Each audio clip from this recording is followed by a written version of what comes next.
तुम्ही मला सामान्य माणसाने कसं ओळखायचं बाबा, तुमचं जे रिलेशन बिघडलेलं आहे तो ग्रह तुमचा खराब झालेला आहे. श्रीमंत गरीब सगळे उपाय करू शकतात. तुम्ही तुमच्या ग्रहाच्या फिलॉसॉफी समजून घ्या आणि त्यानुसार वागा. की पाणी दान केल्याने पाणी दान करणं म्हणजे पुण्याचं काम आहे, पण तुम्ही ते नाही करू शकत जर तुमचा चंद्र 6व्या घरात असेल तर. शनी म्हणतो तू कर्म कर. अच्छा, तू जर देवाचं नाव घेत बसला, पूजापाठ करत बसला, प्रवचन करत बसला तर मी तुला काही देणार नाही. एखाद्यावर दया करून म्हणजे आता बाबा हा गरीब आहे तर चला त्याला काहीतरी देऊया असं जर केलं ना तर त्याला जेलमध्ये सुद्धा जाण्याची वेळ येते. तुम्हाला तुमची कुंडलीच माहिती नाही, पण तुमच्या परिस्थितीनुसार सुद्धा तुम्हाला उपाय दिले जातात. जॉबलेस आहेत मुलं, बरोबर, जॉबसाठी कुंडलीचं 6वं घर बघितलं जातं. जर 15 वर्षावरील मुलं असतील तर मी सांगते प्रेक्षकांना की त्यांनी आपल्या मुलांचे उपाय करून घ्या. असं जर काही सिम्पटम असतील, खूप लोकांना त्याचे चांगले इफेक्ट आले. म्हणजे अशा साध्या साध्या गोष्टी. कोणाला कसं धन येणार हे कुंडलीमध्ये गुरु सांगतो. बरं, दुसऱ्या भावामधून तुम्हाला धन मिळणार असेल तर ते इज्जत के साथ, बरोबर की नाही, अशी सूत्र आहेत. अच्छा, की तुम्ही काय करायचं आणि काय नाही करायचं. पूजापाठ तर बिलकुल नाही करायचा. गुरु 7 मध्ये आहे, पूजापाठ करायचं नाही. पूजापाठ केली तो गरीब होणार. कारण बघा, घर बांधलं, घरातला माणूस गेला. घर बांधलं, कोणी आजारी पडलं, घर बांधलं. काही काही लोक सांगतात मॅडम आम्ही नवीन फ्लॅटमध्ये आलो तेव्हापासून आमच्या घरात नुसती भांडणं, नुसती कचकच. जे ग्रह खराब आहेत तुमचे, तर तुम्ही त्या देवाची उपासना केली ना तर दुश्मनाच्या हातात तलवार देण्यासारखं आहे. फिल्मी मराठीच्या रसिक प्रेक्षकांना मनपूर्वक नमस्कार. मंडळी, आजपर्यंत आपण अनेक सेलिब्रिटींना भेटलो, पण आज आपण वेगळ्या क्षेत्रातील सेलिब्रिटीला भेटणार आहोत. प्रत्येकाच्या आयुष्यामध्ये अनेक प्रॉब्लेम असतात. या सगळ्याचा ग्रहांशी काय संबंध आहे आणि लाल किताब त्यावर काय उपाय देतं हे जाणून घेणार आहोत. स्वागत करूया ज्योतिषशास्त्र आणि लाल किताब तज्ज्ञ जयश्री मारणे यांचं. नमस्कार. नमस्कार ताई. काय सांगाल तुमचा परिचय थोडक्यात प्रेक्षकांना? मी जयश्री मारणे. मी आतापर्यंत म्हणजे आधी मी टीचर होते. बरं, अरे वा. हा, टीचरची मी एक 33 वर्ष जॉब केलेला आहे. अच्छा. आणि ते करत असतानाच मला वाचनाचा खूप छंद होता. त्या छंदातूनच मी लाल किताबकडे वळले. आणि मी लाल किताबचा अभ्यास करून गेल्या 10 वर्षापासून मी त्याची प्रॅक्टिस करते. बरं बरं, खूप छान. ज्योतिषशास्त्र म्हणजे काय आणि लाल किताब म्हणजे काय, काय सांगाल दोन्हीतला फरक? लाल किताब म्हणजे ज्योतिषशास्त्राचाच प्रकार आहे. जसं ज्योतिषशास्त्राच्या अनेक शाखा आहेत. भृगुनंदी नाडीशास्त्र, केपी शास्त्र, पराशर, तसंच लाल किताब ही त्याची एक शाखा आहे. ज्योतिष म्हणजे काय सांगाल तुम्ही? ज्योतिष म्हणजे ग्रहांचंच त्यामध्ये सगळं ज्ञान आहे की ग्रह कसे आपल्याशी रिलेट करतात किंवा ग्रहांचा आपल्या मानवी जीवनावर काय परिणाम होतो. आणि हे खरं आहे. हे ज्योतिषशास्त्र म्हणजे काल्पनिक नाही किंवा काही नाही, हे 100% सायन्स आहे. आणि हे अनेक गोष्टीतून सिद्ध झालेलं आहे की ग्रहांचा जे खेळ चालतो तो तर चालणारच आहे, पण त्याचा मानवी जीवनावर काय परिणाम होतो, त्याच्यामुळे मानवी जीवनावर काय कशा घटना घडतात याच्या मागे शास्त्र आहे. आणि लाल किताब त्यावर काय? लाल किताबमध्ये म्हणजे तुम्ही श्रीमंत गरीब सगळे उपाय करू शकतात. सामान्य लोक सुद्धा उपाय करू शकतात. एखादा गरीब आहे तो जाऊ नाही शकत ऍस्ट्रॉलॉजरकडे, त्याची फी कुठून देणार? बरोबर. किंवा तो गरीब असला तरी तो त्याच्या परिस्थितीतून बऱ्याच गोष्टी अशा आहेत की तो साधे साधे उपाय करून पुढे जाऊ शकतो. बरं. रंकाचा राव आणि रावाचा काय म्हणतात, राजाचा रंक होऊ शकतो. हे सगळे ग्रहांचे खेळ असतात. बरं. आपण पाहतो की बऱ्याचदा एखादंही खूप श्रीमंत कुटुंब किंवा घर असतं, एकदम त्यांचं परिस्थिती अचानक हे होते, खालावली जाते किंवा बरोबर. ह्या गोष्टी कशामुळे होतात? तर हे सगळे ग्रहांचेच खेळ असतात. आपण जन्माला येताना जी आपली कुंडली तयार होते ग्रहांची, तर ती कोणी बदलू नाही शकत. तो तुमचा परमनंट मॅप तयार झाला, पण त्याच्यानंतर त्या दरवर्षी ते ग्रह सुद्धा त्यांच्या वेळेनुसार बदलत असतात, जागा बदलत असतात. आणि मग त्याच्यामध्ये एक गेम चाललेला असतो. कोण कोणाला टक्कर मारत असतं. आमने सामने आल्यानंतर, टक्राव झाल्यानंतर माणसाच्या आयुष्यावर खूप इफेक्ट पडतो. कालच माझ्याकडे एक केस आलेली की म्हणे मॅडम त्यांची पण अशी छोटी फॅक्टरी आहे, तर 60 लाखाचं कर्ज झाले म्हणे माझ्यावर. आणि म्हणे माझ्याकडे अजिबात लेबर टिकत नाही आणि घरामध्ये नुसती चिडचिड वगैरे चाललेली आहे. तर इतका चांगला माणूस तो. ज्या वेळेला मी त्याची कुंडली बघितली तर त्यावेळेला त्याच्या कुंडलीमध्ये मी त्यांना विचारलं की तुम्ही लेबरशी कसे वागता. त्यावेळेला त्यांना मॅडम मी लेबरशी चांगला वागतो, त्यांना वेळोवेळी मदत करतो, उशीर झाला तर मी त्यांना चहा नाश्ता देतो, तरी माझ्याकडे लेबर टिकत नाही. त्यावेळी माझ्या असं लक्षात आलं की त्यांचा गुरु 10व्या घरामध्ये होता. बरं. आणि प्रत्येक ग्रहाची एक फिलॉसॉफी आहे. तुम्ही तुमच्या ग्रहाच्या फिलॉसॉफी समजून घ्या आणि त्यानुसार वागा. आता 10वं घर म्हणजे ते शनीचं घर आहे बरं. आणि शनी कर्मप्रधान आहे. म्हटलं तुम्ही पूजापाठ वगैरे करता का? म्हणे हो मी खूप पूजापाठ करतो, सकाळी हे स्तोत्र वाचतो, ते स्तोत्र वाचतो. म्हटलं नाही, तुम्ही असं नाही करू शकत सर. आपण ज्याच्या घरामध्ये आहोत त्याचे रूल आपल्याला फॉलो करावे लागतात. शनी म्हणतो तू कर्म कर. अच्छा. तू जर देवाचं नाव घेत बसला, पूजापाठ करत बसला, प्रवचन करत बसला, तर मी तुला काही देणार नाही. असं का? आणि लाल किताबमध्ये शनी सुखों के देवता आहेत. बरं. तर त्यांची फिलॉसॉफी समजून घ्या. गुरु कुठे बसलेत? शनीच्या घरात बसलेत. तिथे बसून जर तुम्ही नामस्मरण करायला लागलात, पूजापाठ करायला लागलात, आणि गुरुधामचं वैशिष्ट्य असं आहे की समजा त्या जातकाने एखाद्यावर दया करून, म्हणजे आता बाबा हा गरीब आहे तर चला त्याला काहीतरी देऊया, असं जर केलं ना तर त्याला जेलमध्ये सुद्धा जाण्याची वेळ येते. त्याला कोणावर दया करून देण्याचा अधिकार नाहीये. लाल किताब तुम्हाला हेच सांगतं की तुम्ही जन्माला आलात तर तुम्ही एक काहीतरी कार्मिक अकाउंट आहे तुमचं, तुम्ही काहीतरी तुमचं कर्म करायला आलेले आहात. जे आपण पूर्वीच्या काळी म्हणतात ना, स्वची जाणीव करण्यासाठी लोक ध्यान करायचे किंवा काय करायचे, तर असं नाही. लाल किताब तेच सांगते तुम्ही काय करायला आले आहात. तर त्या जातकाला दया करण्याचा अधिकार नाहीये.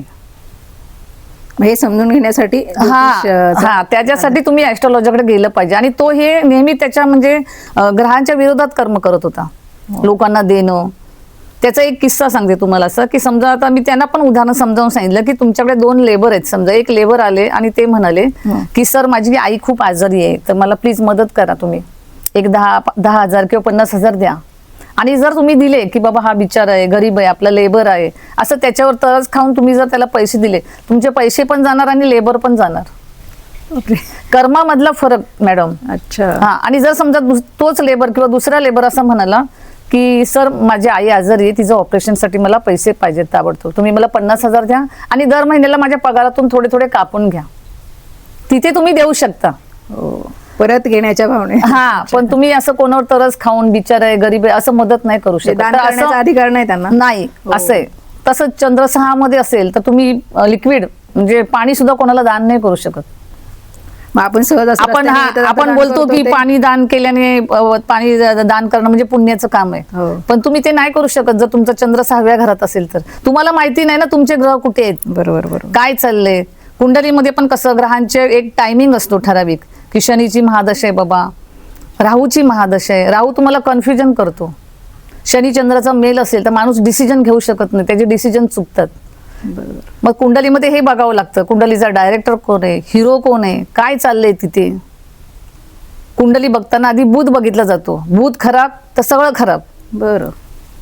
बुध खराब असेल तर कुंडलीच पुढे बघितली जात नाही, आधी बुधाला चांगले करण्याचे उपाय दिले जातात. तर अशा प्रकारे हे ग्रह आपल्यावरती, आपल्या आयुष्यावरती परिणाम करत असतात. मॅडम, शनी, मंगळ, राहू, केतू ह्यांची नावं ऐकली तरी सगळे घाबरतात. पण हे कधी खराब होतात? हे तेव्हाच खराब होतात जेव्हा बुध खराब होतो. अच्छा. म्हणजे सगळ्याच्या मुळाशी लाल किताब मध्ये बुधाला महाशक्तिशाली म्हटलेलं आहे. बरं. आणि हे सगळे ग्रह आपल्या शरीरामध्ये आहेत आणि हे सगळे ग्रह आपल्या नात्यांमध्ये सुद्धा आहेत. अच्छा. हा. आता तुम्हाला उदाहरण सांगते. सूर्य म्हणजे तुमच्या घरामध्ये तुमचे वडील. बरं. चंद्र म्हणजे तुमची आई. बुध म्हणजे तुमची मुलगी, तुमची बहीण, तुमची आत्या. गुरु म्हणजे तुमचे आजोबा, वडीलधारी माणसं. शुक्र म्हणजे तुमचा लाईफ पार्टनर किंवा तुमचं हे पण म्हणता येईल डेली इन्कमचं पण हे बोललं जातं शुक्राला. परत शनी म्हणजे तुमचे चाचा, तुमचे लेबर. बरं. राहू म्हणजे तुमचं सासर. केतू म्हणजे तुमचे जिजाजी, साला, भाचे, भतीजे. तर असं ते प्रत्येक ग्रह म्हणजे तुमचं ज्या, आता तुम्ही मला सामान्य माणसाने कसं ओळखायचं बाबा, तुमचं जे रिलेशन बिघडलेलं आहे तो ग्रह तुमचा खराब झालेला आहे. ओके. ही साधी टेक्निक आहे. लाल किताब मध्ये जास्त गोंधळ ठेवलेला नाहीये. अच्छा. वैदिक पद्धतीमध्ये आहे, मग हे बघा ते बघा वैदिक मध्ये, पण लाल किताब खूप सोपं केलेलं आहे पंडित रूपचंद जोशीजींनी, की त्याच्यामध्ये जास्त त्यांनी गोंधळ ठेवलेला नाही. कुटुंबामध्ये भावंडांची भांडण, जर भावाबरोबर पटत नसेल तर याचा अर्थ तुमचा मंगळ खराब आहे. सासरी जर मुलगी ऍडजस्ट होत नसेल तर तिचं दुसरं घर खराब आहे. हे बघावं लागतं कुंडलीमध्ये कोणाचा खेळ चाललेला आहे बाबा. मग त्याचे प्रॉब्लेमनुसार जर त्याची कुंडली नसेल एखाद्याची, आता पूर्वीच्या काळी काय वेळ वगैरे लिहून ठेवली जायची नाही, मग तरी तुमच्या आयुष्यामध्ये काय प्रॉब्लेम चाललेत बाबा, पैसाच येत नाही, इन्कमच येत नाही, का नाही येते?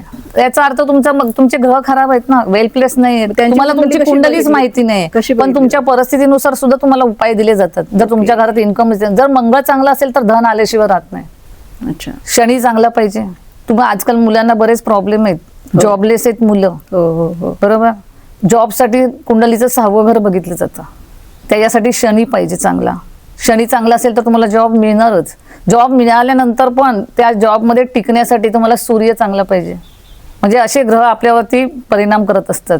आपण प्रत्येक नातं सांभाळलं पाहिजे. पुढे जायचे, माणूस एकटा नाही जाऊ शकत. मॅडम, आजकाल लाईफस्टाईल चेंज झाली. हो. कोणी कोणाला काही द्यायला मागत नाही. हो ना. पूर्वी हे सगळं बघा, पूर्वी कधी कोणाची तक्रार होती का? एका घरामध्ये 7-7, 8-8 मुलं होती. हो हो. एकत्र कुटुंब पद्धती होती. कामाची वाटणी व्हायची. कोणी देवपूजा करायचं, कोणी स्वयंपाकाचं बघायचं, कोणी शेतीचं बघायचं. आणि त्या घरातली प्रत्येक मुलं बघा शिक्षण घेऊन नंतर शहरामध्ये जायची, त्यांना नोकरी मिळायची, सगळ्यांची लग्न व्हायची. अगदी. त्याला कारण आहे, त्यावेळेला सगळे रीतरिवाज, संस्कार पाळले जायचे. आपल्या ऋषीमुनींनी फार पूर्वी हे लिहून ठेवलेलं आहे, किंवा वडीलधारी लोकांनी जे काही नियम बनवलेले आहेत की असं असं राहायचं. जसं की आता साधं उदाहरण सांगते की बाबा, पूर्वीच्या काळी लहानपणापासून बघा मुलीला साडी नेसवली जायची किंवा डोक्यावर पदर घेतला जायचा, हो मुलांना टोपी घातली जायची. हो. याचं कारण आहे त्याचा सूर्य उच्च व्हायचा, बरोबर. आजकाल सगळ्यांची डोकी उघडी आहेत. मी असं नाही म्हणत की तुम्ही टोपी घाला किंवा पदर घेऊन चला, हा. पण असं सगळे रीतरिवाज कट झालेले आहेत. पूर्वी दानधर्म केला जायचा, घरात नोकर चाकर असायचे, शेत जमिनीतून पीक आल्यानंतर प्रत्येकाला त्याचा हिस्सा दिला जायचा. काही सण सूद असले तर शेताला नैवेद्य, गंगेला नैवेद्य, गाई गुरांना, कुत्र्यांना, म्हणजे हे सगळं होत होतं. आता लाईफस्टाईल चेंज झाली. हो. लोक शहरामध्ये आलेत. मी आणि माझं कुटुंब हा एवढंच आहे. त्या कुटुंबामध्ये वृद्ध सुद्धा नाही आहेत आज, नाही येत, नाही बऱ्याच ठिकाणी, बरोबर. मग ज्यांच्याकडे काय, मग असे त्यांचे ग्रह बिघडलेत. आणि मग जेव्हा ह्यांची एनर्जी एकदम स्टक होते, 10 वर्ष 15 वर्ष इन्कम बंद होतो, तेव्हा हे लोक जागे होतात. तुम्ही कोणाला काही दिलं नाही, मला सांगा, हा साधा सृष्टीचा नियम आहे बरोबर. की तुम्हाला दिलं तर मिळणार. एक दाना पेरला तर 1000 दाणे सृष्टी परत करते.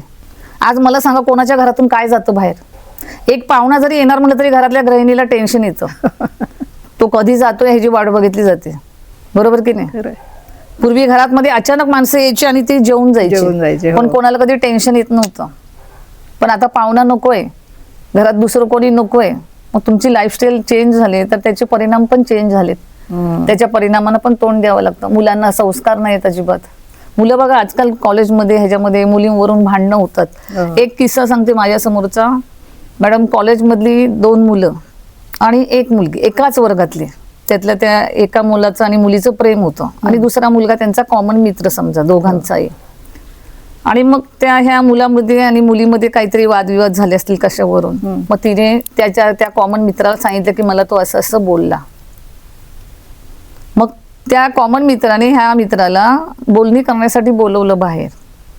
आणि मग त्या बोलण्यामधून त्यांच्यामध्ये काय वादाविद्य झाली आपल्याला माहिती नाही, पण त्यांच्या बाजूलाच एक नारळवाला होता. त्याचा कोयता घेऊन सरळ त्याला. बापरे, भयानक आहे. आता ही स्टोरी बघा, ही साधी आपल्याला दिसणारी समोर ही साधी घटना आहे. हो. आता या घटनेचे परिणाम बघा कसे झाले. ज्याने मारलं तो जेलमध्ये गेला, एक मुलगा वरती गेला, बरोबर. तो मुलगा त्याच्या आईचा एकुलता एक मुलगा होता, वडील पण नव्हते त्याला. त्याची आई निराधार झाली, मुलगी तर साईडलाच राहिली, बरोबर की नाही. त्याच्यासाठी कॅन्डल मार्च पण निघाला होता ठाण्यामध्ये. आणि ज्या मुलाने मारलं तो जेलमध्ये गेला, त्याच्या वडिलांना टेन्शन होऊन, डिप्रेशन होऊन त्यांना हार्ट अटॅक आला. मग ह्या अशा घटना कशामुळे घडतायत? कशामुळे? त्याचं काय बरं? मंगलबध. हो, मंगलबध आहे मुलांचा. मुलं मारामाऱ्या करतायत बाहेर, व्यसनांच्या आहारी जात आहेत. हो हो. मग जर तुम्हाला असं समज बाहेर जाऊन मारामारी करतात, ग्रुप करतात, रॅगिंग करतात, या मुलांचा मंगलबध आहे. अच्छा, त्यावर उपाय असतो का मग? उपाय असतो ना मॅडम. जर 15 वर्षावरील मुलं असतील तर मी सांगते प्रेक्षकांना की त्यांनी आपल्या मुलांचे उपाय करून घ्या. असं जर काही सिम्पटम असतील, अशा मुलांना खूप राग असतो, ते खूप इरिटेशन लेवल त्यांची जास्त असते. साधं जरी काही त्यांना विचारलं तर ते नीट उत्तर देत नाहीत, आणि सतत मोबाईलमध्ये गुंतलेली असतात. मोबाईलमध्ये ते काय करतायत तुम्हाला माहिती आहे? नाही माहिती. अशा मुलांचे उपाय करून घ्या तुम्ही ॲस्ट्रॉलॉजर कडून. सगळ्यात एक सांगते, मंगळ जर खराब असेल तर अशा लोकांना पोटाचे पण विकार असतात. आणि मंगळ चांगला केला तर तुम्हाला जॉबमध्ये सुद्धा, म्हणजे जॉबसाठी सुद्धा ते चांगलं आहे. म्हणजे एका उपायामध्ये तुमची 2-3 कामं होतात, बरोबर. मंगळ खराब असेल, रक्ताशी रिलेटेड तुम्हाला विकार होतात. पोटाचे विकार ह्यांना जास्त असतात, गॅस, ऍसिडिटी. परत जॉबमध्ये पण त्यांच्या प्रॉब्लेम येतात.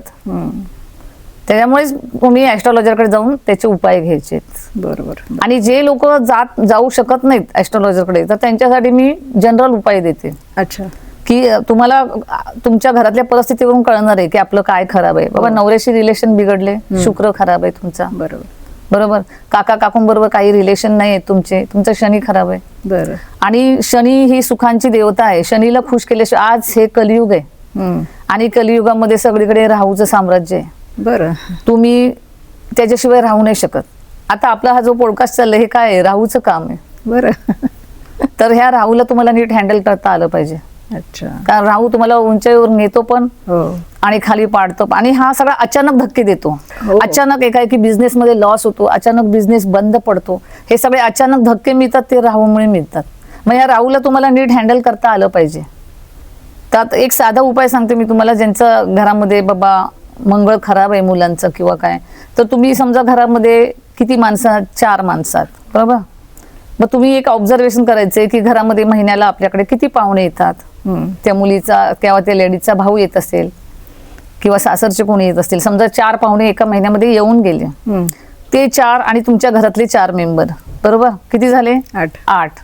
तर 8 पेक्षा जास्त म्हणजे 10, 11, 12 अशा तुम्ही रोट्या बनवा गुळाच्या पाण्यामध्ये पीठ भिजवून. बरं.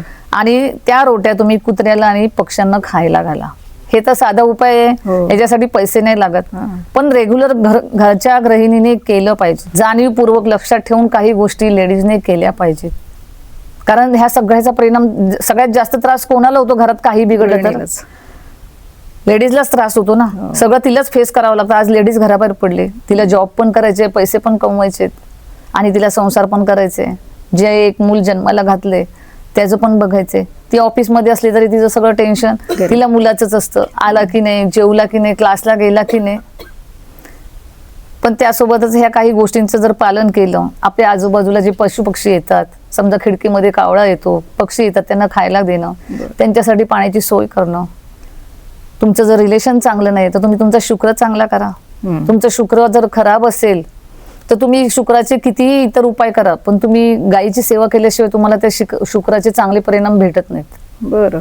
मग निदान आठवड्यातून लक्षात ठेवून बाबा शुक्रवारी बाबा गाईला चपाती खाऊ घालणं, किंवा तिथे शहरामध्ये गायवाले असतात, गाई घेऊन येतात मंदिराच्या, त्यांच्याकडे काय ती चरी वगैरे असते, ती चरी तिला खायला घालणं, तिच्या पाठीवरून हात फिरवणं, असे साधे साधे उपाय असतात. त्याने माणसं पुढे जातात. बरोबर. छोट्या छोट्या गोष्टी आहेत. मागे मी एक उपाय दिला होता ह्याच्यासाठीच, आजारपणासाठी. तो खूप लोकांनी केला. भोपळा आजारपण, एक आजारी पडलं की दुसरा, दुसरा आजारी पडलं की तिसरा. दुधी भोपळा नाही, असं ते टरबूज सारखं असतं लाल भोपळा. लाल भोपळा. तर तो भोपळा आणायचा आणि तो घरात सगळे माणसं आजारी पडत असतील तर सगळ्यांच्या डोक्यावरून अँटी क्लॉकवाईज 7 वेळा फिरवायचा. बरं. तो मंदिरामध्ये नेऊन तिथे ठेवा. असं 3 दिवस फक्त करा. खूप लोकांना त्याचे चांगले इफेक्ट आले. म्हणजे अशा साध्या साध्या गोष्टी. गरीबाला इतके प्रॉब्लेम असतात की तो नाही करू शकत. इतके प्रॉब्लेम येतातच कसे? म्हणजे याचा अर्थ तुमचे ग्रह खराब झालेले आहेत, तर कुठेतरी जागा व्हायला पाहिजे ना. बरोबर. पूर्वी बघा, साधा अगदी गरीब असला तरी घरामध्ये एक नियम असायचा. घरातला पुरुष म्हणा किंवा कोणी जेवायला बसल्यानंतर 3 घास किंवा 1 घास बाजूला काढून ठेवला जायचा. जेवण झाल्यानंतर तो उठून गाईला चारला जायचा. आज काहीच नाही होते. आज कोणालाच काही द्यायचंच नाहीये. तुम्ही जर दिलं नाही तर तुम्हाला मिळणार कसं? बरोबर आहे. Give and take. हो, अगदी बरोबर. हा निसर्गाचा नियम आहे मॅडम. तर असे परिणाम होत असतात. देवाणघेवाण तुम्ही आताच म्हणालात की गिव्ह अँड टेक. मग तुम्ही म्हणालात की दान धर्मामध्ये नेमकं काय, पैसा वगैरे देणं योग्य आहे की वस्तू देणं योग्य आहे? अन्नदान. कसं आहे ना मॅडम, हे दान करण्यासाठी सुद्धा तुम्हाला तुमच्या ग्रहांची परमिशन लागते. अच्छा. तुमचा जर चंद्र 6व्या घरात असेल तर तुम्ही पाणी सुद्धा कोणाला देऊ शकत नाही. म्हणजे कुणी काय द्यायचं हे पण ठरलं, कुणी काय द्यायचं हे पण ठरलेलं आहे. आणि म्हणून तर प्रॉब्लेम होत आहेत ना. कारण लोक काय ॲस्ट्रॉलॉजरकडे कधी जातात? जेव्हा कंडिशन खूप खराब होते, की एखादा माणूस खूप मेहनत घेऊन सुद्धा, समजा एखादा मुलगा खूप टॅलेंटेड आहे, तो डिझर्व करतोय, पण तरी त्याला प्रमोशन मिळत नाहीये, त्याची ग्रोथ होत नाहीये, आणि मग असं खूप दिवस झाल्यानंतर की असं का होतंय, मग ते जातात ॲस्ट्रॉलॉजरकडे. तुमच्याकडे सगळं आहे, सगळं बुद्धिमत्ता आहे, सगळं टॅलेंट आहे, सगळं, तरी त्याची ग्रोथ का नाही होते? त्याला का नाही प्रमोशन मिळते?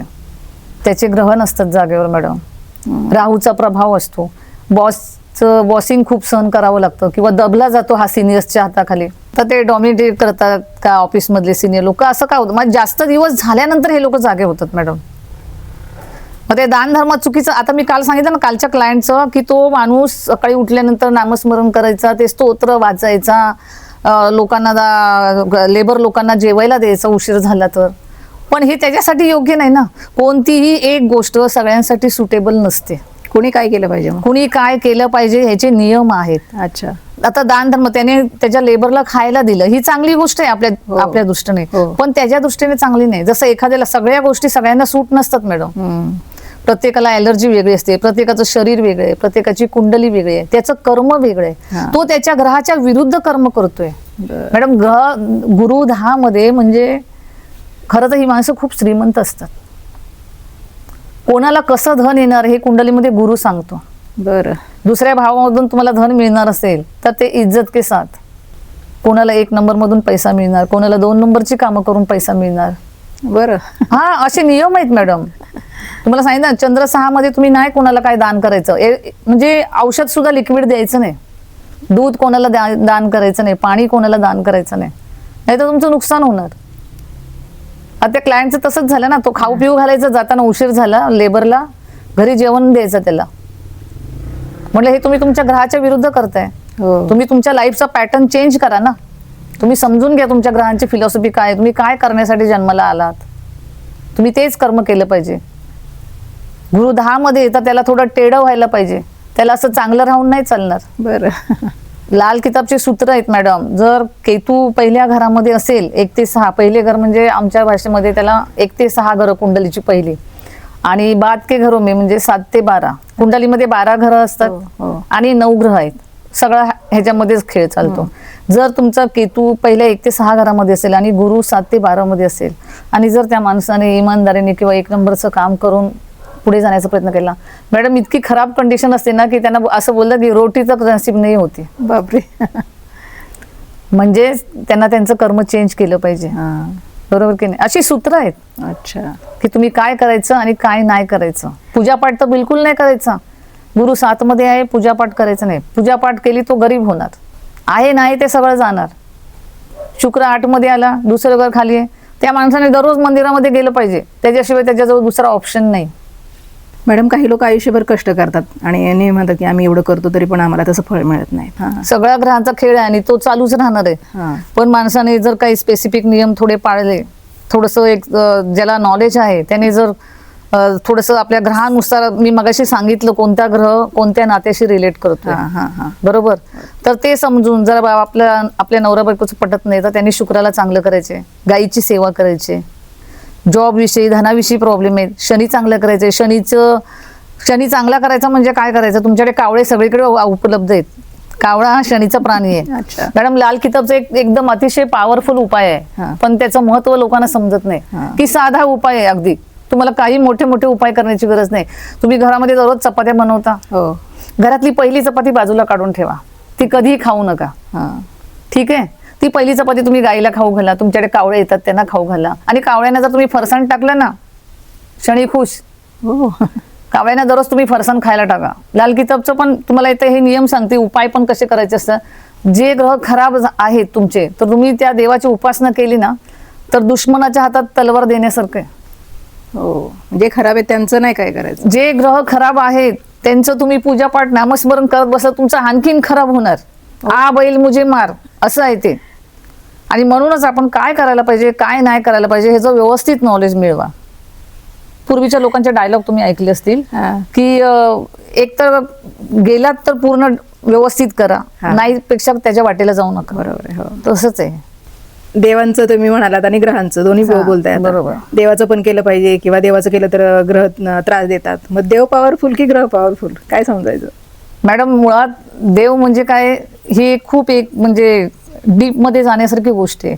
खरं सांगायचं म्हणलं तर देव पण आपल्या शरीरामध्येच आहेत.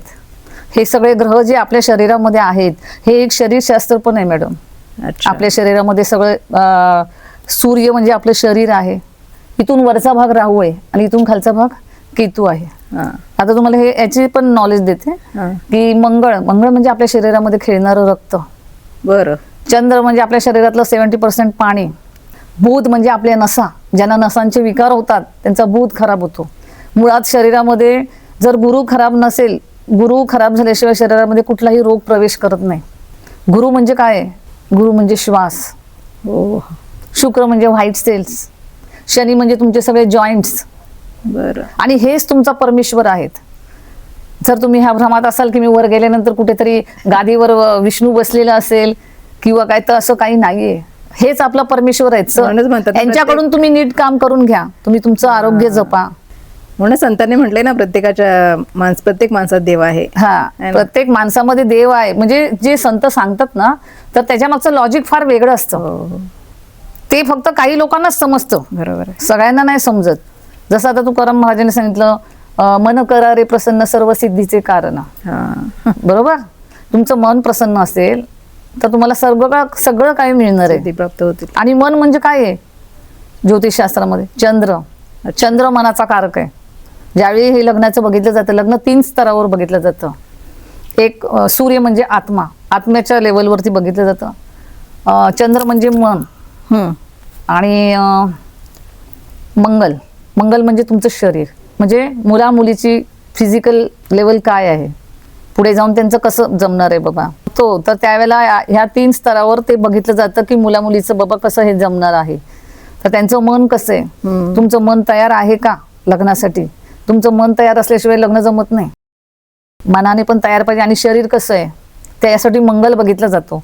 अच्छा मॅडम, असं आहे ना की धन येत नाही, त्याला कारण आहेत की कंगाल योग करतो शनी. शनी जर 3ऱ्या घरामध्ये आला आणि शनीची जर नजर पडली चंद्रावर, मंगळावर, तर आजारपण पण लागतात आणि धन पण जातं. चंद्र म्हणजे काय? तुमचं घर, रुपया, पैसा, प्रॉपर्टी, नगद, कॅश, आणि तुमचं मन. जर शनीची नजर पडली त्याच्यावर, सगळं खराब. पैसा नसला की सगळी मनशांती जाते, घरामध्ये किचकिच होते. घर कोणी बनवायचं, कसं बनवायचं, त्याचे सुद्धा रूल आहेत. हो ना. शनी 3ऱ्या घरामध्ये असेल, 4थ्या घरामध्ये असेल, तुमची एकपेक्षा जास्त घरं होऊ शकतात. पण ती कशी? तर रेडीमेड फ्लॅट.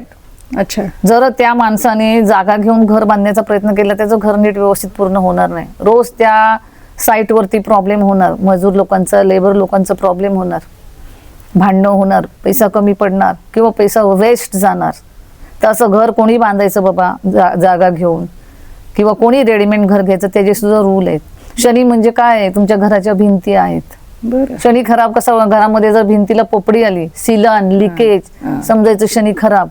तुमच्या घरातल्या अशा वस्तू खराब व्हायला लागल्या, नळ खराब झाला किंवा दरवाजेचं हे तुटलं, समजून जायचं राहू खराब. तसं म्हणजे घर कोणी बांधायचं त्याचे सुद्धा नियम आहेत. ज्याचा शनी 3 मध्ये 4 मध्ये, त्यांनी रेडीमेड घरं घ्यावीत. त्यांची 3 ते 7 पर्यंत घरं होऊ शकतात. पण घर बांधायचं नाही. समजा त्या जातकाच्या भावाने किंवा वडिलांनी घर बांधायला काढलं, तर अशा जातकाने तिथे साईटवर सुद्धा जायचं नाही. तो साईटवर गेला तरी तिथे प्रॉब्लेम होणार. घराची बांधकाम करणं म्हणजे शनीची छेडछाड आहे. तुमचा शनी काय सांगतोय ते बघायचं आधी. प्रत्येक गोष्टीवर सोल्युशन आहे मॅडम. तुम्ही ऍस्ट्रॉलॉजरकडे गेलात तर तुम्हाला त्याच्यावर तुमच्या प्रॉब्लेम, बाबा आम्हाला घर बांधायचंय, तुमचा शनी तुम्हाला परमिशन देतोय का? थोडक्यात काय तर आधी सल्ला घ्या. सल्ला घ्या. कारण बघा, घर बांधलं, घरातला माणूस गेला. घर बांधलं, कोणी आजारी पडलं, घर बांधलं. काही काही लोक सांगतात, मॅडम आम्ही नवीन फ्लॅटमध्ये आलो तेव्हापासून आमच्या घरात नुसती भांडणं, नुसती कचकच, आमचं हे काम बंद पडलं, ह्याचा जॉब गेला. खूप ऐकायला भेटतं. हो, खूप ऐकायला भेटतं. शनी म्हणजे तुमच्या घराच्या भिंती आहेत. बरोबर. तर ते बघावं लागतं आपल्याला, उपाय करावे लागतात. तुम्ही चांगल्या ऍस्ट्रॉलॉजरकडे गेलात तर तुम्हाला सल्ला देतात की तुम्ही असं करा बाबा, तुम्हाला बांधायचंच आहे ना घर, मग तुम्ही असे उपाय करा. उपाय करून तुम्ही म्हणजे काळजी घ्या, तर तुम्हाला प्रॉब्लेम नाही येणार. एका मॅडमने बघा, तुम्हाला सांगते, नुसतं फ्रीज आणलं होतं, नवीन घरात राहायला गेल्या होत्या आणि फ्रीज आणला घरामध्ये. फ्रीज म्हणजे काय? राहू. तिथे मिस्टर हॉस्पिटलमध्ये उपाय असतात मॅडम, प्रत्येक गोष्टीचा उपाय करावा लागतो. मग आता एवढ्या छोट्या छोट्या गोष्टी करायच्या म्हटलं नाही, पण ते तुमच्या नशिबात तसं असतं ना, प्रत्येकाला नाही होत ना तसं. प्रॉब्लेम सगळ्यांना नाही येत, एकच प्रॉब्लेम सगळ्यांना नाही येत ना मॅडम. जेव्हा तुम्ही आजारी पडता तेव्हा तुम्ही काय करता? डॉक्टरकडे जातो. मग तसंच आहे ना. म्हणजे काय तुम्हाला आजारी पडल्यानंतर तुम्ही डॉक्टरकडे जाता, कोणत्या डॉक्टरकडे गेलं पाहिजे याचा विचार करता, 4 लोकांना विचारता, बरोबर की नाही? आजकाल तुमच्या हातामध्ये फोन आहे, तुम्हाला कोणाची गरज नाही, सगळ्या प्रकारचं नॉलेज तुम्हाला हातामध्ये फोन मधल्या मिळू शकते, बरोबर की नाही. त्याच वेळेला जर तुमचा तो ग्रह खराब असेल तर तुम्हाला तो प्रॉब्लेम देतो, त्याचा टाइम चालू असतो. सगळ्यांना सगळे प्रॉब्लेम सेम नसतात ना, प्रत्येकाची काय म्हणतो ना, प्रत्येकाची कुंडली वेगळी, प्रत्येकाचं शरीर वेगळं, कोणाचा टाइम चाललाय, कोण ऍक्टिव्ह आहे आता तुमच्या कुंडलीमध्ये, त्यानुसार प्रॉब्लेम होतात मॅडम. ऍक्सिडेंट होतात, योग असतात. म्हणजे कोणतीही गोष्ट जर घडायची असेल तर दोन गोष्टी एकत्र याव्या लागतात. दोन गोष्टी एकत्र आल्यानंतर तिसऱ्या गोष्टीचा जन्म होतो, बरोबर की नाही. मग असे कुंडलीमध्ये योग येतात, जुळून हा आला तो आला, ऍक्टिव्ह झाल्यावर तुम्हाला हे समजतं की असं काही संकट येणार आहे. हो, समजतं ना. मग कधी कधी बोलतात ना क्लायंट की मॅडम काय माझा तर एवढासा प्रॉब्लेम आणि तुम्ही मला एवढ्या रेमेडीज दिलेत. त्यांना मी सांगते की आता तुम्हाला प्रॉब्लेम नाही आहेत, पण पुढे प्रॉब्लेम येण्याची शक्यता आहे, ती नाकारू नाही शकत तुम्ही. बरोबर. टाळली जाते कधी. हो, खूप फरक पडतो मॅडम, खूप आजारपणामध्ये तर खूप फरक पडतो. ही शनी मंगळ राहू जर एकत्र आले ना, खूप डेंजरस परिस्थिती असते मॅडम. अच्छा, माहितीये का. आज आमच्या नात्यामध्येच एकाने बघा घर बांधलं, खूप घर छान बांधलं, ते लोक राहायला वगैरे गेले आणि घरातल्या तरुण मुलीला म्हणजे सुनेला कॅन्सर झाला. शनी मंगळ इथे वास्तूचा दोष पण येतो आणि कुंडलीचा पण. कुंडली कशी बनते मॅडम, तुमच्या कुंडलीनुसारच तुमची घरं पण बनतात, बरोबर आहे. हो, अलग लक्षात असं येतं. शनी मंगळ एकत्र आले ना तर खूप त्रास होतो लोकांना. शनी मंगळाची युती खूप खतरनाक असते एकदम.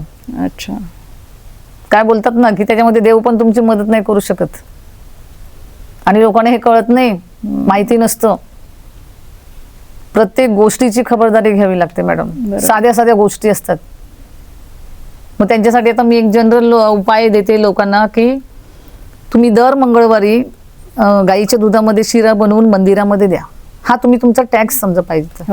पहिल्यांदा रेग्युलर मंदिरात गेलं जायचं. बघा गावच्या ठिकाणी अजून पण काही ठिकाणी प्रथा आहे, मंगळवार आला शुक्रवार आला देवळात जायचं, जाताना काय खडी साखर म्हणा, बतासे म्हणा, फुलं वगैरे घेऊन जायचं. आता तसं आहे का शहरामध्ये? रुटीनच बदलले सगळं. सकाळी उठायचं, पटपट पटपट उरकायचं, कामावर जायचं, आलं खायचं प्यायचं झोपायचं, सकाळी उठल्यावर तेच. कधीतरी मग तुम्ही वर्षातून एकदा कुठे पिकनिकला जाता, काय करता, कसं मिळणार तुम्हाला? कुठेतरी ज्या वेळेला त्या ग्रहांचा टाइम येतो त्यावेळेला मग जॉब जातात. 5व्या घराची महादशा सुरू झाली, जॉब जातात बऱ्याच लोकांची मॅडम. आता ते एकाच हे झालेलं की जॉब किती वेळा बदलला बाबा, किती वेळा सुटला, 7-8 जॉब त्यांनी बदलले. मग 7-8 ठिकाणी तुमची परिस्थिती खराब नाही ना. मी म्हणते 7 वेळा जर तुझा जॉब गेला तर त्या 7ही ठिकाणी परिस्थिती खराब होती का? नाही ना. कुठेतरी तुमची मेहनत, तुमचं डेडिकेशन पण महत्वाचं आहे ना. बरोबर, की तुम्ही कसं काम करताय. बरोबर आहे. पत्रिका बघितली की आम्हाला कळतं, बरोबर. पण ते आम्ही बोलत नाही, काही गोष्टींचं बंधन असतं. समोरचं थोडी कबूल करणार आहे की माझी चुकी होती, नाही ना. असं पण असतं ना. आपण म्हणतो सगळ्या गोष्टी नशिबात असतील तर होतील. नशीब मोठं म्हणायचं की काय, परिणाम नशिबात असतील तर होतील. नाही, नशीब तुम्हीच घडवायचंय. तुमचं नशीब तुमच्या हातात आहे. बरोबर. कोशिश करणे वालों की हार नाही होती. तुम्हाला खायला प्यायला चांगलं हवं असतं, कपडा लत्ता बघा माणसाच्या इच्छा खूप असतात. एक मला विचारायचंय, नशिबाचं बोलतो आपण आणि मग विधी लिखित असतं. जे घडणार आहे ते घडणार. बरोबर, तुम्ही ह्या विषयावर आलात मॅडम. जे तुमच्या समजा त्याला कुंडलीमध्ये लिहिलेलं आहे की बाबा एक असा वर्स्ट टाइम येणार आहे, तर ते कळतं आधी, अलग लक्षात. तर तुम्ही त्याची प्रिकॉशन घेऊ शकता. त्या घडणार आहेत घटना, तुमचा ऍक्सिडेंट होणार आहे किंवा सर्जरी होणार आहे, ऑपरेशन होणार आहे, हे कळतं. तुम्ही जर उपाय केला तर त्याचं गांभीर्य तेवढं राहत नाही. म्हणजे मोठं ऑपरेशन होणार असतं. बघा कधी कधी असं होतं की ऍक्सिडेंट झाला, गाडीमध्ये 10 माणसं होती, त्यातला एकच माणूस वाचला. हे नशीब. आलं लक्षात. असं आहे. जर समजा तुमच्यावर कोर्ट केस होणार आहे, तुमचा हॉस्पिटलमध्ये पैसा खर्च होणार आहे, हे कुंडली दाखवल्यानंतर समजतं. मग तुम्हाला तसे उपाय दिले जातात की जा बाबा तुम्ही एखाद्या सरकारी हॉस्पिटलमध्ये जा, तिथे पाणी पिऊन या किंवा तिथल्या लोकांना भेटून या. कोर्ट केस होणार आहे, जा तुम्ही कोर्टामध्ये जा, तिथल्या वकील लोकांशी जरा चर्चा करा, तिथे काही चहा पाणी वगैरे द्या, किंवा हॉस्पिटलमध्ये जा, हॉस्पिटलमध्ये लोकांना फळं देऊन या. म्हणजे तुमचा ऍक्सिडेंट होऊन तुमचं जे 10 लाखाचा खर्च होणार आहे तर तुमचं 1,000 मध्ये भागतं. गाडी येते, टच करून जाते, किंवा काही भांडणं होतात, पोलीस येतात, चौकशी करतात आणि निघून जातात. जास्त मोठं मॅटर नाही होत. असा परिणाम आहे. हा, म्हणून कुंडली दाखवायची. म्हणजे घडणार ते हा, घडायचं तुम्ही घडणाऱ्या गोष्टी टाळू शकता. काय काय जवळ 6 सेन्स असतो बघा, पुढे काय होणार आहे त्याची चाहूल लागते. कधी कधी बायका म्हणतात ना, मला कसं तरी वाटते, काहीतरी होणार असं वाटते, काहीतरी होणार असं वाटते, पण ते त्यांना कळत नाही. क्लिअर होत नाही ते. मग हे तेच आहे मॅडम, आपलं नशीब आपल्याच हातात आहे आणि माणूस त्याच्या दुःखाला तो स्वतःच कारणीभूत आहे, अगदी खरं. दुसरं कोणी नाही. जे लोक दुसऱ्याला दोष देतात की माझी आई अशी, माझे वडील असे, त्यांच्यामुळे मी पुढे जात नाही किंवा असं असं झालं, असं नाही. मॅडम, माणसाने स्वतःच्या चुका शोधण्याचा प्रयत्न अगदी केला खरं. पाहिजे की आपण कुठे कमी पडलो. परिस्थिती बघून तुम्ही डिसिजन घ्या. खूप गोष्टी तुम्ही टाळू शकता ना. मी आताच एक हे रीलवर पाहिलं, लक्षात नाही माझ्या कुठल्या ह्याची, की एक अशी यंग मुलगी असते आणि तिचा मुलगा असतो तिथे. तो काहीतरी असं खेळत असतो आणि ती आई तिथे डायनिंग टेबलवर बसून चहा पित असते आणि ते काय त्याच्या हातात खेळणं असेल, काही छोटा बॉल असेल, तो उडून त्या मॅडमच्या चहाला लागतात. तो चहा सगळा सांडतो. एक क्षण सगळेच बघत राहतात की आता काय होणार. हा, पण त्या मॅडम उठल्या आणि त्याने आपलं ते सगळं साफ केलं, काही बोलल्या नाहीत. की आपण काय शिकायचं ह्याच्यातून, की घटना तर घडून गेलेली आहे, चिडून काय उपयोग आहे का? बरोबर नाही ना. ते तर साफ तर करावंच लागणार आहे. आणि त्याच्या आईला जेव्हा त्याने बघितलं साफ केलं करताना, तेव्हा तो पण जवळ आला आणि तो पण तिला मदत करू लागला. म्हणजे हे त्याला कळलं ना की आपल्याकडून चुकी झाली. म्हणजे ती शांत राहिली तिथे. बरोबर ना. खूप गोष्टी शिकण्यासारख्या असतात. प्रत्येकाकडून माणसाने काहीतरी शिकलं पाहिजे. प्रत्येकामध्ये काहीतरी असं टॅलेंट आहे. कोणतीही गोष्ट ह्या दुनियेमध्ये अशी निरुपयोगी नाही किंवा व्यर्थ नाहीये. प्रत्येकामध्ये काहीतरी आहे. जर तेच तिने बघ, आता ह्याच्यामध्ये 2-3 प्रसंग घडू शकत होते. ती आई चिडू शकत होती, त्याच्यावर रागवू शकत होती, त्याला मारू पण शकत होती, पण तिने असं काही केलं नाही. म्हणजे तुम्ही कुठल्या मार्गाने जातात, तुमचा मार्ग तुम्ही चॉईस करायचा. बरोबर आहे. गोष्टी तर घडणारच आहेत, पण तुम्ही त्याला कसा सामना करता, तुम्ही कशा गोष्टी फेस करता, याच्यावरती बऱ्याच गोष्टी अवलंबून असतात त्याचं सक्सेस. ज्योतिष म्हणजे तुमच्या रस्त्यामध्ये येणारा एक तुम्हाला मार्ग दाखवणारा मार्गदर्शक. बरोबर. तुम्ही काय केलं पाहिजे, कसं केलं पाहिजे. खानपान सुद्धा बघितलं जातं मॅडम. तुमची तब्येत खराब होणार आहे. मंगळ राहूचा जर योग असेल, अंगारक योग बोलतात, तर हा योग जर असेल मुला मुलींच्या कुंडलीमध्ये, तर 28 पर्यंत अतिशय डेंजरस असतो. खूप राग असतो अशा लोकांना, खूप चिडचिड, आणि त्या लोकांना म्हणजे गॅस, ऍसिडिटी असे पण, म्हणजे इरिटेशन लेवल, खूप परिणाम. म्हणजे त्यांचं मन स्वस्थ नसतं अजिबात. तो स्ट्रीमलाईन होण्यामध्ये 50 वर्ष निघून जातात मॅडम, तो शांत होण्यासाठी. अशी माणसं घरामध्ये स्फोटक असतात एकदम. जरा काय झालं की एकदम मोठ्याने बोलायचं, भांडायचं किंवा मारामारी, ह्याच्यामुळेच होत आहेत. लाल किताब म्हणजे प्रत्येक उपायामागे लॉजिक आहे की हे का करायचं. मला हे विचारायचंय की सोशल मीडियावर आपण पाहतो की ॲस्ट्रॉलॉजी ॲप आहेत, त्याचा वापर बरेच जण करतात शॉर्टकटसाठी, तर ते कितपत योग्य आहे? कसं आहे ना मॅडम, समजा तुम्ही ॲस्ट्रॉलॉजी ॲपवर तुम्ही बघितलं की तुमचा मंगळ खराब आहे, बरोबर, तर ते एक ग्रह बघून जर तुम्ही त्याची रेमेडी केली तर ते योग्य नाही होणार. बरोबर की नाही. की त्या ग्रहावर कोणाची नजर आहे, कोणाची टक्कर आहे, कोणाची दशा चालू आहे, वाईट ग्रहांची दशा चालू आहे, त्यांचा काय योग आहे, हे तिथे डिटेलमध्ये सांगितलं पाहिजे ना. बरोबर. तुम्ही असं एक ग्रह पर्टिक्युलर बघून त्याचे उपाय नाही करू शकत, ते चुकीचे ठरू शकतात. तो कितपत त्यामध्ये इन्व्हॉल्व आहे, तुमचा जो प्रॉब्लेम आहे त्याच्यामध्ये तो ग्रह कितपत इन्व्हॉल्व आहे, बरोबर, खरंच तो ऍक्टिव्ह आहे का, हे पण बघायला पाहिजे ना. लाल किताबमध्ये तर शॉर्टकट नाही अजिबात. आणि ज्योतिषशास्त्र हे सामुद्रिक विज्ञान आहे. बरोबर. हे तुम्ही म्हणजे आयुष्यभर ह्याच्यामध्ये शिकलात ना, हे इतकं खोल खोल खोल नॉलेज आहे ना की एका दालनातून पुढे गेलात तरी दुसरं आहे. हे न संपणारं शास्त्र आहे. बरोबर. जसं समुद्राची गहराई काय बोलतात ना आपण, खोली, मोजू नाही शकत, तसं ह्या शास्त्राचं पण आहे. तर तुम्ही एक ग्रह पर्टिक्युलर बघून बाबा माझं मंगळ खराब आहे असं कोणाचं ऐकून तुम्ही त्याचे उपाय करू नका. तुमचा मंगळ कसा काम करतोय, तुमचा गुरु कसा काम करतोय, त्याची चाल कशी आहे, त्याची फिलॉसॉफी काय आहे, तुम्ही तुमच्या ग्रहांची फिलॉसॉफी आधी समजून घ्या की तुमचे ग्रह तुम्हाला काय सांगतायत आणि तुम्ही त्यानुसार वागताय का, तरच तुम्ही ते म्हणजे करू शकता. बरोबर. मला शेवटचं विचारायचं तुम्हाला की तुम्हाला जर भेटायचं असेल तर मग लोकांनी कसा संपर्क करायचा, किंवा माझा नंबर ऑनलाईन कन्सल्टेशन देते मी. अच्छा, ऑनलाईन सगळी माहिती देता. त्यासाठी काय लागेल? कुणाकडे जरा कुंडली नसेल, काय नसेल, कुंडली नसेल तरी मी उपाय देऊ शकते मॅडम. बरं. त्यांची जी परिस्थिती चालली, बाबा आता घरामध्ये भांडणं चाललेली आहेत, घरामध्ये इन्कम बंद आहे, त्याच्यासाठी मी जनरल उपाय पण देते. बरोबर.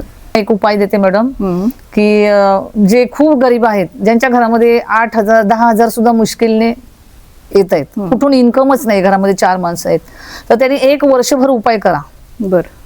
4 उपाय सांगते मी. घरातली पहिली रोटी गाईला, कुत्र्याला, कावळ्याला खायला घाला. ह्याच्यामुळे तुमचे 3 ग्रह चांगले होतात. बर. शुक्र, शनी आणि केतू. बर. केतू म्हणजे तुमची पॉझिटिव्ह थिंक, अच्छा.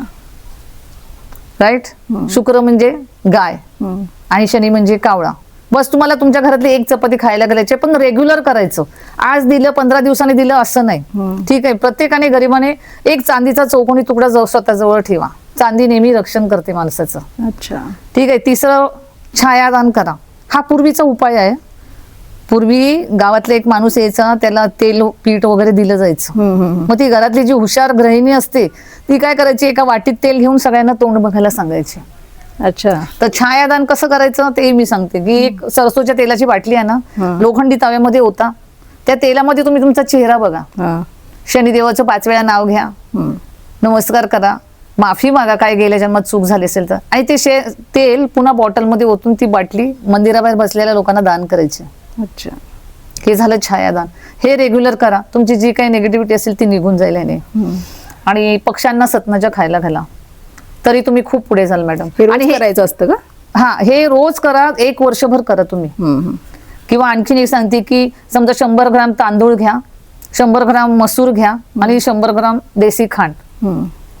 ह्याच्यावरती थोडंसं गाईचं दूध शिंपडा आणि जलप्रवाह करा. आधी 43 दिवस करा, त्याच्यानंतर प्रत्येक सोमवारी करा. हा उपाय वर्षभर करा मॅडम. वर्षभरामध्ये त्यांचे ग्रह ठीक होतील आणि त्यानंतर त्यांना नशिबाची साथ मिळायला सुरुवात होईल. त्यांची गरिबी राहणार नाही. बरं. खूप छान. खूप छान सांगितलं तुम्ही. एकतर शिक्षिका आहात, हो. त्यात ज्योतिषचा अभ्यास केलाय, त्यामुळे खूप मस्त समजून माझी पुस्तकं पण निघालेत मॅडम. मी ऑथर पण आहे. हो का? माझी 4 पुस्तकं पण निघाली. कोणती नावं सांगा? रंगजीवनाचे म्हणून एक असे छोट्या छोट्या गोष्टी आहेत त्याच्यामध्ये. मग ऑनलाईन उपलब्ध आहे का? ऑनलाईन कुणाला हवे असतील तर कसं घेणार? हा, ऑनलाईन नाही, म्हणजे दिलेले आहेत लोकांना, पण ऑनलाईन नाहीत, अजून आणलेली नाहीत. मनदर्पण म्हणून एक काव्यसंग्रह आहे, अनमोल म्हणून एक काव्यसंग्रह आहे, हिंदीमध्ये आहे. अच्छा. छान छान छान. कविता पण करताय? हो. अरे वा. खूप छान. खूप छान माहिती दिली तुम्ही, महत्वपूर्ण. त्या गोष्टी असतात मॅडम. खूप मोठं काही करावं लागत नाही माणसाला. फक्त आपली अलर्टनेस पाहिजे. कावळ्याला खायला घातल्यामुळे तुमच्यामध्ये अलर्टनेस येतो. कुत्र्याला खायला घातल्यामुळे तुम्हाला त्यांची एनर्जी मिळते. पुढे काय होणार आहे, येणाऱ्या संकटाची चाहूल लागते. बरोबर बरोबर. ह्या साध्या गोष्टी आहेत आणि प्रत्येक उपायामागे लॉजिक आहे मॅडम. हा उपाय खूप चांगला आहे. घरातली पहिली रोटी खायला घालणं. आता तुम्ही शहरामध्ये नाही करू शकत समजा, पण एका चपातीचे छोटे छोटे तुकडे करून तुम्ही कामावर जाता जाता रस्त्याच्या एका कडेला ठेवू शकता. हे तर करू शकता ना. हे एवढे एफर्ट्स तरी तुम्ही घेतले पाहिजेत ना. तेवढं तरी केलंच पाहिजे. मेहनत केल्याशिवाय काय नाही मिळत मॅडम. कोशिश करने वालों की हार नाही होते. बरोबर आहे. खूप छान मार्गदर्शन करताय, खूप छान सांगताय तुम्ही. मंडळी, तुम्हाला जर काही सल्ला हवा असेल तर नक्की मॅडमला संपर्क करा. डिस्क्रिप्शनमध्ये त्यांचा नंबर मी देतेच आहे. पुन्हा भेटूया पुढच्या भागात. तोपर्यंत धन्यवाद. नमस्कार.